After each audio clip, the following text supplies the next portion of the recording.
그런데 이분은 지금 뭘 하고 계신 걸까요? 무슨 일이 있었길래 환자복을 입은 채 이곳에 있는 건지 사연을 한번 들어보겠습니다.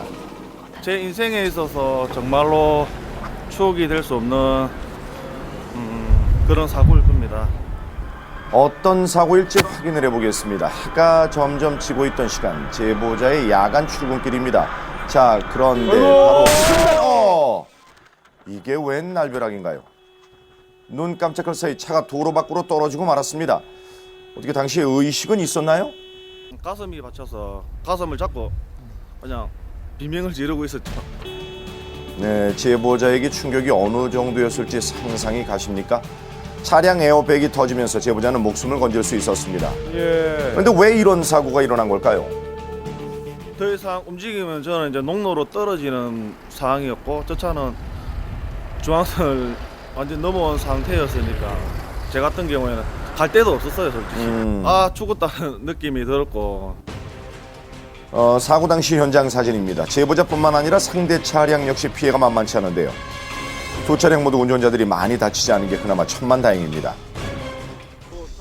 현장을 살펴보면 도로 양쪽 모두 만일 주행 차량이 제 차선을 벗어나게 되면 바로 사고로 이어질 수 있는 그런 상황이었습니다. 길을 좁은 상황이니까 서로 서행을 하면서 비켜가야 되는 길입니다. 지금 그 시간이 또 잠도 올 시간이고 해서 조금 졸음 운전이 아니었나. 예, 졸다가 중앙선을 넘게 되면 마주 오던 차량과 제동 없이 충돌하게 됩니다. 졸음운전은 때와 장소를 불문하고 모든 운전자에게 치명적이라는 사실 꼭 명심하십시오. 지금 이게 어떻게 된 일일까요? 화면이 많이 흔들리고 있는데요. 그들을 살리기 위해서 어쩔 수 없는 선택이었습니다. 이게 무슨 얘기인지 영상을 사고 전으로 되돌려 보겠습니다. 제보자가 주행 중인 곳은 부산광역시입니다. 앞에 보이는 차량을 주목해 주십시오. SUV 차량이 차선 변경을 하는데요. 진로가 막혔는지 뒤따르던 검정색 승용차가 곧이어 1차로로 들어섭니다. 그런데 지금 도로 한가운데서 멈춰서 버리고 말하는데요. 어떻게 된 일인가요 이게? 부서가 창문을 열어놓고 네. 오피스를 서라고 하니까 두 대 같이 동시에 다 써보는 거예요. 시비가 붙었나 봐요. 갑자기 길이 서지도 않을 뿐더러 제동 거리가 안 됩니다. 브레이크를 밟았다면 어떻게 됐을까요? 두 대 다 대형 사고 났죠. 그 탄 사람은 중상이면 사망입니다. 제보자의 차량은 무려 24톤 덤프 트럭입니다. 운전대를 꺾으면서 피해는 고스란히 제보자의 몫이 되는데요. 현재 경찰에서 책임 여부를 조사 중이라고 합니다. 그 차를 운전사가 내리는 게 아니고 내 차가 저 중앙선에 걸쳐 있으니까 차 두 대는 서 있다 가버렸어요. 사고 유발 책임이 무소가 몰아붙여가지고 네. 자기도 긴장해가지고 무슨 차가 어디로 가는지 몰랐다요. 자, 최근 5년간 고의적인 운전으로 인한 사상자가 2,000명이 넘는다고 합니다. 운전자에 따라 자동차는 흉기로 돌변할 수 있는데요. 또한 안전거리 확보가 운전자 보호의 열쇠임을 잊지 마십시오.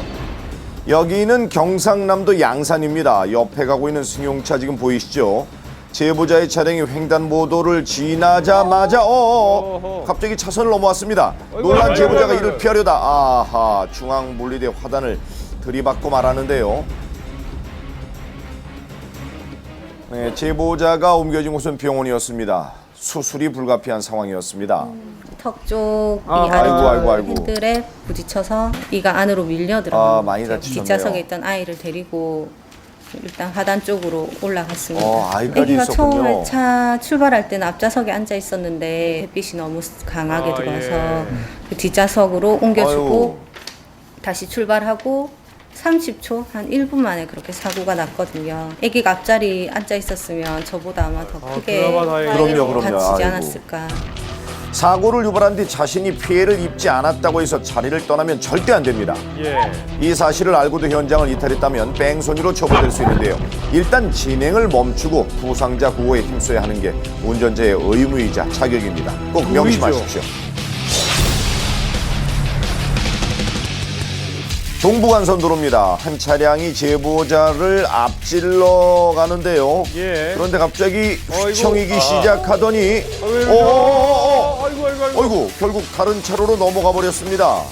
턱도 있었는데요. 다만 이 사고의 원인은 뭐였을까요? 본인 키로수는 한 90km 정도 되는 것 같았어요. 네. 제동을 해야 되는 그런 구간이었는데 수월하면서 졸음운전하기는 좀 쉽지 않은 것 같아서 뭐 휴대폰을 만진다든지 뭐 다른 아하. 행동을 하지 않았나 이렇게 좀 예상은 드는데 네, 운전